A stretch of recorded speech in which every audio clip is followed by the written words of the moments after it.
실시간이니까 제 소개를 해야 되겠죠? 강사수님, 제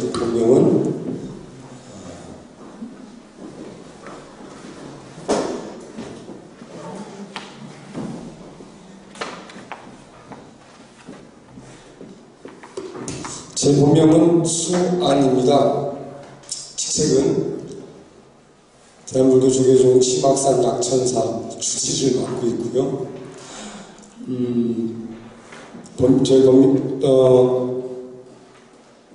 저희 은사스님은 약천사의 회주이신 허자 정자 스님이십니다.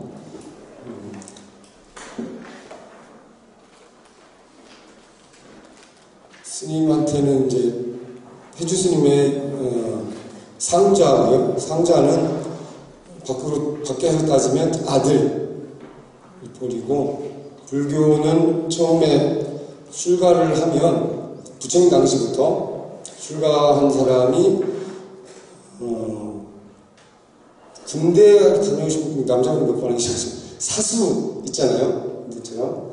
근데 이제 불교에서도 이렇게 아버지와 아들 관계를 맺어서 서로 뒷바라지를, 은사스님은 이제 상자에 뒷바라지하고 상자는 은사스님을 이렇게 저희 아버지, 속가의 아버지 모시듯 이렇게 모시는 그런 관계가 맺어지게 됩니다.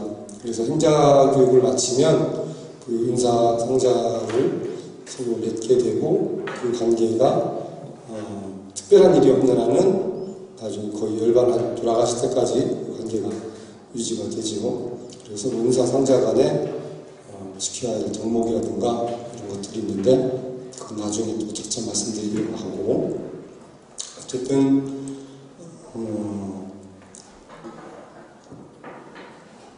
닦을 숫자에 언덕 안자를 씁니다. 그래서 제가 본명 소개를 짤막하게 좀 드리려고 하는데요. 보통은 닦아서, 언덕이라는 표현은 고통의 바다를 건너서 다다르는 해탈의 언덕, 열반의 언덕, 피안의 세계 이렇게 얘기하죠. 그래서 피안할 때 그 안자를 저 안자를 씁니다. 우리가 바닷가 해안할 때 안자도 저 안자를 쓰죠. 어쨌든 글자 그대로 풀려면은 이건 닦을 숫자는 열심히 닦아서 피안의 해탈의 세계에 이르러라, 또는 해탈의 세계에 이르는 길을 열심히 닦아라, 이렇게 보통 풀이를 하게 되는데, 문장으로 풀을 하게 되면, 제가 공부를 좀 하다 보니까 저희 스님께서 이 법명을, 왜 이런 법명을 지어주셨을까? 스님은 앞에 숫자를 많이 붙이셨어요. 여기 방구도 보면 방 이름 앞에도 이 닦을 숫자를 적어서 수정실, 수선실 이렇게 이런 식으로 종호서에도 숫자를 넣어서 이름을 많이 지으셨는데, 닦는 것과 열반의 세계가 좀 공부를 좀 하다 보니까, 지금 명단을 열심히 닦아가지고 거기에 도달하는 것이 아니라, 그걸 닦고 있는 순간, 내가 뭔가에 집중하고 있는 순간이 바로 열반의 순간이더라, 이게 느껴졌어요. 내가 뭔가에 집중해서 열심히 책을 읽거나 또는 요리를 하거나, 물론 요리하면서 딴 생각하는 분도 있고 책 읽으면서 딴 생각하는 분도 있겠죠. 근데 오로지 책에 빠져서 책을 읽을 때는 다른 생각이 안 나요. 그럼 그 순간에는 번뇌, 망상 이런 것들도 사라지게 되죠.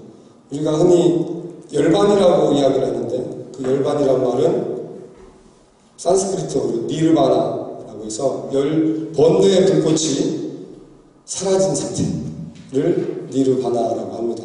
니르바나라는 발음이 중국을 거쳐서 우리나라에 들어오면서 열반이라고 발음을 하게 되지요.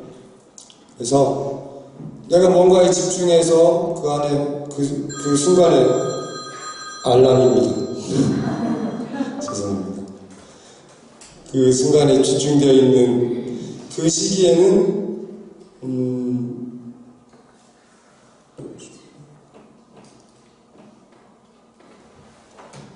배고픈 것도 모르고 사실 시간 가는 줄을 모른다 그러죠. 거기 빠져 있으면. 그 순간을 뭐라고 해요? 불교에서 보통 삼매라는 말을 씁니다. 밖에서도 삼매라는 말을 많이 쓰죠. 독서에 빠져 있으면 독서 삼매라는 말을 쓰기도 하고, 아이들 게임에 빠져 있으면 게임 삼매에 빠져 있다라고도 해요. 근데 이 게임 삼매나 독서 삼매나 이 뭔가에 집중되어 있는 순간을 삼매라고 하는데, 그 삼매가 깨달음과 어떤 차이가 있냐면, 삼매는 그 삼매가 끝나는 순간 다시 그 원상태로 돌아오죠.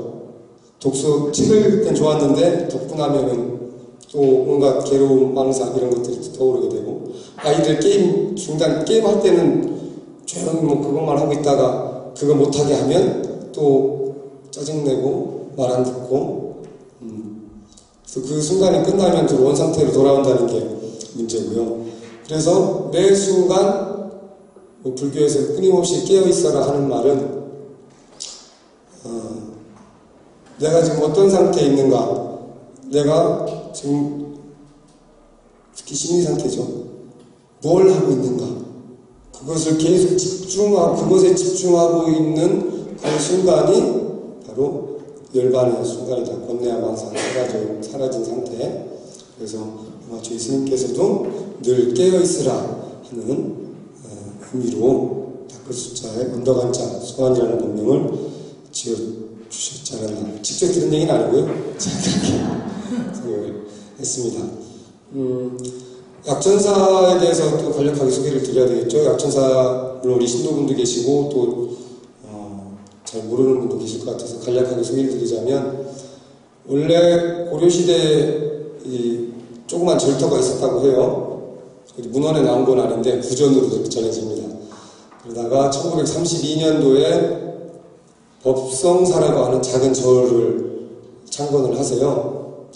정보성스님이라는 분께서 법성사라는 절을 1932년에 창건하시고, 지금 대웅전이 그때 창건 당시에 지어진 건물입니다. 그리고 나서 그 대웅전하고 그 밑에 이제 요사체 작은 스님 기거하시는 작은 건물이 하나 또 있었는데, 1995년에 저희 회주 스님, 호정 스님께서 절에 이제 주지 스님으로 부임을 하시면서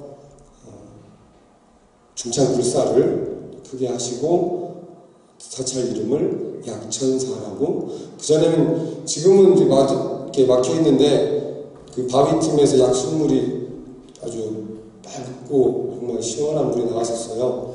근데 하도 많은 분들이 와서 이제 그걸 떠가다 보니까 오염이 돼서 지금은 막아놨더라고요. 어쨌든 약천사라는 사찰명으로 다시 이제 창건을 하시게 됐습니다. 그래서 오늘날까지 이어지고 있고요. 그리고 저는 이제 2대 주지, 1대 주지는 제 인사 허정스님 1대 주지, 제가 2대 주지로서 임무를, 소임을 부여받아서 열심히 기도하고 또 공교도 하고 이렇게 하고 있습니다. 약천사의 또 독특한 특징 중에 하나라고 한다면, 물론 다른 절들도 여기보다 훨씬 더 좋은 조건의 절들이 많이 있지만, 약천사만의 특징은 그렇게 깊은 절은 아닌데, 산이 깊은 산은 아닌데 아주 걷기 좋은 둘레길이 있고, 또 이 근처에 높은 산이 없다 보니까 심악산 정상에 올라가면 사방이 더 잘 보이죠. 그리고 주변에 또 신도시에서 교화신도시, 은정신도시가 가까이 있어서 도심하고도 가깝고, 도심하고 가까우면서 산에 있는, 그래서 여러모로 좋은 점들을 주로 갖춘 사찰이라고 생각이 됩니다. 제가 전국의 많은 사찰을 돌아다니면서 공부도 하고 기도도 하고 해봤는데, 확실히 여기서 할 일이 굉장히 앞으로 제가 해야 될 일이 굉장히 많다고 생각이 됩니다. 그래서 지금까지 해주 스님께서 해오셨던 기도 여러 가지 수행 프로그램은 그대로 유지하면서 또 발전시키고 또 다양한 포교 프로그램 특히 문화적으로 불교를 만날 수 있는 제가 여기 오기 전에 광주에 있는 전라남도 광주 광역시죠. 사람들 광주 그러면 경기도 광주하고 좀 헷갈려 하셔서 전라도 광주라는 표현을 많이 쓰는데 광주 광역시입니다. 광주 광역시에서 포교 활동을 할 때 그런 문화적으로 다른 스님들이 포교당을 차릴 때 저는 공연장을 만들어서 거기서 북콘서트도 하고 또 영화로 만나는 인문학 또 신앙송회 이런 프로그램들을 통해서 대중들하고 많이 소통을 해왔거든요.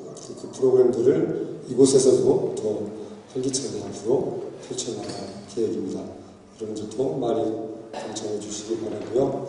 그리고 불교 대학을 전에 다녀보신 분은 아시겠지만 기존에 저희 해주 스님께서 만드신 교재가 있어요. 해주 스님이 원고를 쓰시고 제가 이제 편집을 해서 10년 전에 만들어 놓은 교재인데 많은 분들이 그 교재를 좀 어렵다고 생각을 하세요. 사실 제가 편집하면서도 불교를 잘 모르는 분들이 공부하기에는 좀 내용이 깊이가 있어서 제가 일부러 1학기 전반 봄학기에는 불교 입문 지금 나눠드린 조계종 포교원에서 발간한 교재를 1학기 동안 사용하고 2학기에 가서 해주 스님께서 만들어 놓으신 교재를 가지고 강의를 하고자 합니다.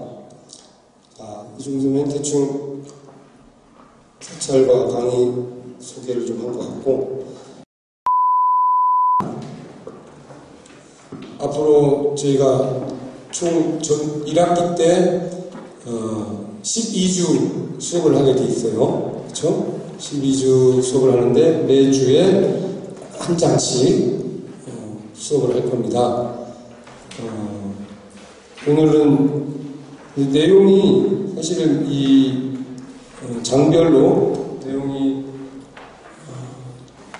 적진 않아요. 적진 않아서 그렇다고 제가 이제 장성에 가면 고불종님 백양사라는 절이 있어요. 가보셨나요? 네. 그 백양사에서 제가 포교국장 수임을 하면서 불교대학 강의를 이제 여러 번 했었는데 강의를 하다 보니 설명을 많이 하다 보니까 시간이 나중에 너무 많이 부족하더라고요. 그래서 교재 요점 위주로 설명을 좀 드리고 꼭 설명이 필요한 부분들은 좀 길게 설명을 하고 또 여러분들이 충분히 읽어서 아실 수 있는 부분들은 간략하게 넘어가도록 하겠습니다. 그래서 여러분들이 이 교재를 꼭 필독을 하셔야 돼요. 특히 수업하기 전에 미리 오늘 배워야 오늘 배울 부분을 미리 좀 읽어서 숙지를 하시면 제 설명이 훨씬 더 이해가 빠를 것이고요. 그리고 아마 대부분의 불자분들께서 사찰 신행생활을 어려워하는 부분 중에 하나가 불교 용어에 대한 낯설음 때문에 그 용어 자체를 잘 모르니까 설명을 해도 이렇게 쉽게 이해하시기 어려운 부분들이 있지요. 그래서 그 장에 나오는 용어들을 또 이렇게 좀 될 수 있으면 자세하게 설명을 해드리고 그렇게 해서 수업을 진행을 할 겁니다. 그래서 수업이 끝나기 전에 그날 배운 수업 중에 잘 이해가 안 가는 부분들이 있으면 추가 질문을 받고 예를 들어서 수업 시간이 좀 오버가 됐는데 꼭 궁금한 게 있다. 그러면 저한테 개인적으로 이메일이나 문자를 주시면 또는 찾아와서 질문하시면 제가 언제든지는 아니겠네. 왜냐면 저도 좀 바쁜 일이 있어서 제가 시간 되는 대로 언제나 찾아서 이거 장담하면 안 되겠더라고요. 왜냐면 언제든지 오세요 했는데 예전에 그랬어요. 배양사에서 궁금한 거 있으면 언제든지 와서 물으세요 하고 이제 이렇게 말씀을 드렸는데 오늘 제가 밖에 볼 일이 있어서 나갔는데 오신 거예요. 질문이 있어서 왔는데 왜 안 계세요? 그래가지고 밖에 일 보러 왔는데 언제든지 오라고 하셨잖아요. 죄송합니다. 언제든지는 아니고 미리 연락을 주시고 제가 스케줄 별일이 없는 날은 질문에 대해서 답변을 드리도록 하겠습니다. 312쪽 불자의 자세와 예절을 먼저 보시기 바랍니다. 사찰에 오시는 분들 중에 또 가장 그러니까 자주 애로사항을 말씀하시는 게 아무것도 모르고 왔는데 뭘 어디서부터 어떻게 해야 될지를 모르겠다. 그냥 예를 들어서 뭐 어렸을 때부터 엄마 따라 다닌 분들은 엄마가 하는 대로 어깨너머로 배우고 또 친구 따라온 분들은 뭐 친구 하는 대로 어깨너머로 배우고 그냥 혼자 온 분들은 남들 하는 거 보고 어쨌든 어깨너머로 배우고 이 어깨너머로 배운 불교를 어깨너머로 배우다 보니까 다 달라요. 하는 게. 그렇죠. 절을 하는 분들 보면 어떤 분들은 절을 이렇게 해가지고 이렇게 절을 해요. 봤어요? 네. 네. 왜 그럴까? 이렇게 해가지고 시골의 어머니들 붓할 때 보면 이렇게 막 하죠. 그날에다 막 하면서 한단 말이에요. 그러니까 처음에 그걸 본 분들은 부처님 앞에서는 그렇게 해야 되나 보다 하고 크게 제가 예전에 어느 노보살님이 법당에서 그렇게 열심히 절을 하길래 물어봤어요. 보살님 왜 절을 이렇게 하세요? 그랬더니 아이고 스님 그것도 몰라요? 복을 이만큼 달라고 그러지. 최대한 팔을 벌릴 수 있는 만큼 벌려가지고 복을 이만큼 달라고 그런 염원을 담아서 절을 한다고 하시더라고요. 아마 그분도 물론 마음은 지극하죠. 지극한 마음으로 부처님께 절을 하는데 그래서 이 방식을 좀 올바른 방식으로 통일을 하고 그래서 누구나 서로 모르는 사람끼리 함께 법회에 참여하더라도 낯설지 않도록 이렇게 하자. 이래서 여러 가지 사찰에서 행해지는 동작, 절하는 거, 합장하는 거 이런 것들을 이제 체계적으로 가르칠 필요성을 많이 느꼈어요. 그래서 오늘 첫 시간은 여러분들께 이 먼저 불자의 자세와 예절부터 알려드리도록 하겠습니다. 불자 예절의 중요성에 대해서는 앞에 내용에 적혀진 대로 보시면 되겠고요. 어쨌든 로마에 가면 로마법을 따르라는 말이 있듯이 사찰에 오면 사찰에서 행해지는 예절을 기본적으로 알고 그 예절에 맞게 하는 것이 좋겠죠. 그리고 예전에 제가 그 템플스테이 백양사에서 템플스테이 이렇게 진행을 할 때도 특히나 외국인들도 비불자들이 많이 있어요. 비불자들이 많이 프로그램에 참여를 하는데 어떤 분들은 특히나 단순히 불자가 아닌 경우가 아니라 타 종교를 갖고 있는 분들도 가끔 템플스테이 참여를 하시기도 하거든요. 그리고 외국인들 같은 경우는 대부분 기독교 그렇지 않은 경우가 좀 많고, 이런 분들은 와서 처음에 머뭇거리는 게 과연 부처님한테 내가 이 예를 올려도 되는가? 라는 거예요. 왜냐면 자기네 그쪽에서는 나 외에 다른 신을 섬기지 말라 했는데 그 첫 번째 계율이거든요. 쉽게 나 외에 다른 신을 섬기지 말라 했는데, 그래서 우리는 절대 다른 신한테 인사를 경배하지 않는다. 심지어는 제사 지낼 때 절도 하지 않죠. 근데 그건 저 그때마다 물어봐요. 그분께 저 혹시 종교를 개종하실 생각을 하십니까? 아니요, 절대 그렇지 않습니다. 근데 뭐가 문제입니까? 아니 혹시 되게 친구 집이나 또는 친척 집에 이렇게 가면 제일 먼저 뭐 합니까?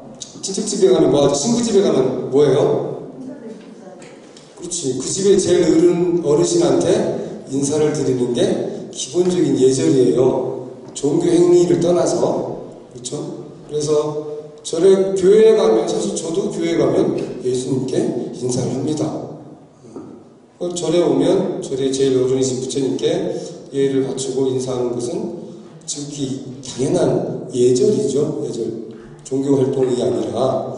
그런데 그 예절을 표할 때 불교 신자는 불교 방식으로 예를 표하는 거고, 기독교 신자는 꼭 굳이 저는 그렇게 하고요. 불교식으로 하지 않아도 된다. 기독교식으로 서서 합장 목례를 해도 되고, 어떤 방식이든 형식에는 상관이 없지만 그 마음가짐은 어쨌든 그 곳에 제일 어른, 제일 윗분께 예를 갖추는 것이 우리의 전통적인 예절 방식이다라는 설명을 꼭 드립니다. 그래서 여러분들도 절에 다니신다고 해서 뭐 딴 데 교회 가면 안 되고 성당 가면 안 돼, 그런 거 없어요. 가셔도 돼요. 가서 또 다른 그 어른께 예를 표하고 하시는 것은 문제가 없습니다. 다만 나는 이렇게 배웠는데 너는 왜 그렇게 해? 하고 거기서 옳고 그름을 따질 필요가 없겠죠. 오직 내가 배운 것만 맞아 라고 생각을 한다면 오히려 다툼의 소지가 더 많아요. 왜냐하면 다 가르치는 방식도 다르고 또 가르치는 내용도 다 다르기 때문에. 그래서 어쨌든 여러분들이 여기서 배우는 건 약천사 주지스님은 이렇게 가르치셨어. 예를 들어 불자분들끼리도 다른 절에 다니는 신도분들하고 대화를 하다 보면 조금 다른 부분을 만나게 될 수도 있어요. 그럴 때 우리 스님은 이렇게 표현 내지는 설명을 하셨고 저 스님은 저렇게 또 말씀하셨구나. 그래서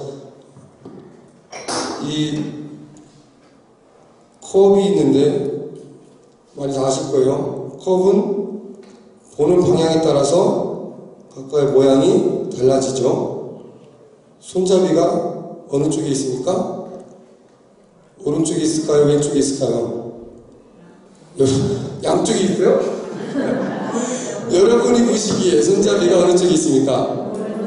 제가 보기에는 그러니까 이 컵은 손잡이가 오른쪽에 있으라고 단정 짓는다면 저하고 대판 싸우겠죠? 뭔 소리야? 이 컵 제가 지금 왼손으로 잡고 있잖아요. 그쵸? 그럼 손잡이가 왼쪽에 있습니까? 오른쪽에 있습니까? 여러분 보시기에 왼쪽에 있어요? 자, 불교는 이래요. 내가 사실 불교뿐만 아니라 만물이 이렇습니다. 만물. 우주에 존재하는 모든 것들이 내가 어느 각도에서 바라보고 어떤 생각을 가지고 바라보느냐에 따라서 굉장히 달라 보여요. 그러다 보니까 똑같은 걸 가지고 들은 김에 마셔요. 똑같은 걸 봤어 분명히. 두 사람이서 똑같은 걸 보고도 서로 싸우는 거예요. 야, 이거 이렇게 생겼어. 무슨 소리야? 저렇게 생겼어. 아니야, 내가 분명히 이렇게 봤다니까. 나도 똑똑하게 봤거든? 하면서 막 싸우는 거예요. 똑같이 보고. 왜냐하면 보는 각도에 따라서 다르게 보였으니까. 그쵸? 그리고 또 자기가 느껴지는 감정에 따라서 또 다르게 전달이 되는 것도 있어요. 그래서 틀린 게 아니라 다르다라는 말 많이 들어보셨죠? 네 생각하고 내 생각하고 틀려. 이게 아니라 틀리다라는 말은 맞다 아니다 OX의 문제잖아요. OX가 아니라 서로 다른 거죠. 기독교와 불교도 마찬가지. 종교도 불교는 옳고 뭐 타종교는 그르다가 아니라 타종교와 불교의 부처님 가르침, 그 교주의 가르침이 다르다라고 이해를 하시면 되겠습니다. 어쨌든 그래서 불교 예절은 우리가 불자가 되고 또 사찰에서 신행을 하는 데 있어서 신행 생활을 하는 데 있어서 가장 기본적으로 갖춰야 될 덕목이라고 할 수가 있습니다. 두 번째, 불자의 기본 자세로 넘어가겠습니다. 불자의 기본 자세에 먼저 차수와 합장이 있습니다. 차수는 손을 어긋나게 마주 잡는다 뜻으로, 자, 뒤에 넘기시면은 그림이 이렇게 나와 있는데요. 그림을 아주 예쁘게 그려놨네요. 여러분 보통 밖에서는 이 자세를 뭐라고 하지 아세요? 네? 누구? 그렇죠. 어디서 들어봤어요? 예. 그래서 예절교실이나 그런데 특히 우리 아이들, 학생들 청학동 이런 데 가면 예절교육과 하고 하잖아요. 그러면 선생님들이 차렷, 공수, 차렷하면 이렇게 쓰잖아요. 공수 하면 이제 손을 딱 모아가지고 이렇게 해요. 앞서 말씀드렸지만 그건 공수가 아니라 차수인데 이러면 이제 싸우는 거예요. 그죠? 학계에서 표현은 그걸 공수라고 표현을 하고 우리 불교에서는 차수라고 표현을 합니다. 손과 손을 이렇게 엇갈려서 교차해서 모으는 자세. 그래서 왼손 위에 왼손 등 위에 오른손을 올려놓고 이걸 단전, 배꼽 아래 단전 앞에 가지런히 모은 상태를 차수라고 합니다. 자, 그러면 또 어떤 분들은 굳이 왼손 위에 오른손을 올려야 합니까? 오른손 위에 왼손을 올리면 안 됩니까? 될까요? 안 될까요? 네? 돼요? 된다. 상관없다. 그냥 편한 데는 그냥 왼손잡이는 왼손을 올려도 된다. 네. 왼손잡이요? 안 된다. 원래 이렇게 하게 된 거니까 이대로만 해야 된다. 그냥 대충 그냥 생각나는 대로 됩니다. 자, 네. 그래서 이제 이런 기본적인 룰을 만드는 거죠, 우리가. 룰이라는 게 그래서 있는 거잖아요. 축구하거나 특히 게임 같은 거 할 때, 고스톱 칠 때, 그 지방마다 룰이 다르다 보니까. 네? 각 지방 사람들 모이면 뭐부터 해요? 룰부터 정하죠. 전산도 수업을 할 건지, 부평산도 수업을 할 건지, 그런 거 아세요? 다 순진해서 그런 잘 모르시는구나. 저는 출국하기 전에 하는 거예요. 저도. 어쨌든, 그 룰을 지키는 이유가 다 같이 해야 되니까. 그래서 기본적인 룰은 왼손 위에 오른손을 놓는 걸로 이렇게. 이게 사수의 기본 자세다라고 정해져 있습니다. 그러면 앞서 말씀드렸죠. 왼손을 올리면 안 되는가? 그래서 왼손을 올리는 경우를 언제로, 이건 딱히 정해진 건 아닌데 그냥 관습적으로 내려온 게 망자에게 예를 표할 때, 돌아가신 분께 예를 표할 때, 제사 지낼 때, 여러분 속과에서 제사 지낼 때 혹시 그거 절할 때 그때 신경 안 쓰고 그냥 하셨죠? 보통은 이렇게 해서 이렇게 해가지고 이렇게 절하잖아요. 손을 모아가지고 옹손을 모아가지고 하는데, 자, 그거 기본 예절인데요, 사실은. 물론 이것도 이제 유교적인 사상에서 전래되면서 관습적으로 굳어진 거예요. 따라 법에 헌법에 저게 이렇게 명시되어 있지 않습니다. 다만 살아있는 분께 여러분이 세배를 할 때, 어르신께 세배를 할 때는 오른손을 위에 올려서 절을 하죠. 그리고 제사를 지낼 때는 왼손을 올려서 절을 합니다. 나 왼손잡이니까 왼손 올려서 이렇게 세배하면은 옛날 어르신들은 이놈의 새끼 내가 죽었냐? 이런다는 거예요. 저 어렸을 때 할아버지한테 이 교육을 받았어요. 세배할 때는 오른손이 위로 가게, 그리고 제사 지낼 때는 왼손이 위로 가게. 그래서 딱히 그게 뭐 규정된 건 아니지만, 그래서 왼손 오른손의 차이를 굳이 논하자면 부처님께 예를 올릴 때 또는 살아있는 분께 차수를 할 때는 오른손이 왼손 등 위로 올라오게 하고, 예를 들어서 제사를, 불교에서는 이제 절에서는 제사를 지낸 경우가 많이 있죠. 영단에 시식을 한다든가 이럴 경우에는 왼손이 올라오게 차수를 한 상태에서 앞에 서는 기본 자세 서고, 자, 손 다음에 뭘 해요? 그 다음에 손이 이제 위로 올라가서 합장을 하죠. 차수 다음에 이제 합장이 나옵니다. 합장은 말 그대로 손바닥과 손바닥을 합한 자세죠. 이게 합장입니다. 합장 자세는 다 아시겠지만 인도 사람들이 지금도 이렇게 평상시에도, 그죠? 그냥 일반적인 인사 예법을 늘 합장을 하고 인사를 해요. 인도 사람들이 인사할 때 뭐라고 하는지 아세요? 나마스테. 인도 가보셨어요? 얼마나? 한 번? 태국에, 태국도 이렇게 합장을 하고, 태국은 사와디캅 하잖아요. 거기도 나마스테 하던가요? 네.